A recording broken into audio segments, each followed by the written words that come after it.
Հոկտեմբերի 23-ին Սրբազան պայքարի հերթական դատական նիստն էր։ Գործով մեղադրվող Աղվան Արշակյանը ներկա չէր դատական նիստին։ Նրա պաշտպան Նարե Հոնարչյանը դատարանին տեղեկացրեց, որ հոկտեմբերի 23-ի առավոտյան Աղվան Արշակյանի առողջական վիճակը վատացել է, գլխի շրջանում ցավեր է ունեցել։ Ժամանել է շտապօգնության ծառայությունը եւ առաջարկել Արշակյանին տեղափոխել հիվանդանոց MRT հետազոտություն իրականացնելու, սակայն Արշակյանի ընտանիքը պրոբացիոն ծառայության հետ հեռախոսակապ հաստատել այդպես էլ չի կարողացել։ Ընդմիջումից հետո Արշակյանը ներկայացավ դատարան։ Հիշեցնենք, որ առողջական վիճակով պայմանավորված դատարանն ավելի վաղ Աղվան Արշակյանի բանտային կալանքը փոխարինել էր տնային կալանքով։ Ինձ համար դա բացարձական հասկանալի է, նման բան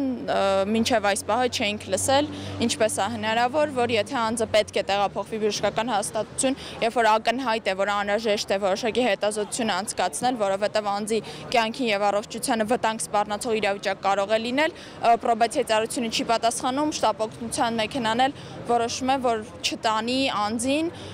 սրսկել էին անալգին Դիմիտրոլ, նորից բժիշկ չեմ կարող ախտորոշում տալ, չեմ պատկերացնում դա ինչպես կարող էր իրավիճակի լուծում հանդիսանալ։ Նիստին ներկա չէր նաև փաստաբան Ալեքսանդր Կոչուբաևը, որն այս դատական վարույթում իրականացնում է գործով մեղադրվող Արմեն Ալեքսանյանի պաշտպանությունը։ Հիշեցնենք, որ հոկտեմբերի 16-ին սոցցանցում կատարած գրառման համար Կոչուբաևը ձերբակալվել է եւ 2 ամսով կալանավորվել։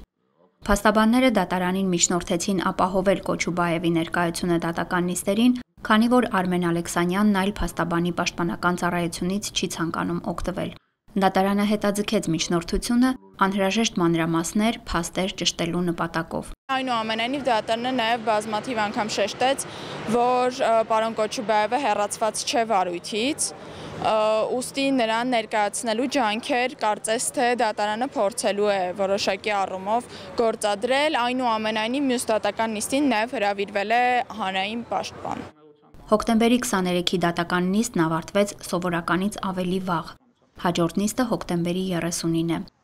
Սոնա Խաչատրյան, Գևորգ Ավագյան, Եկեղեցական կյանք։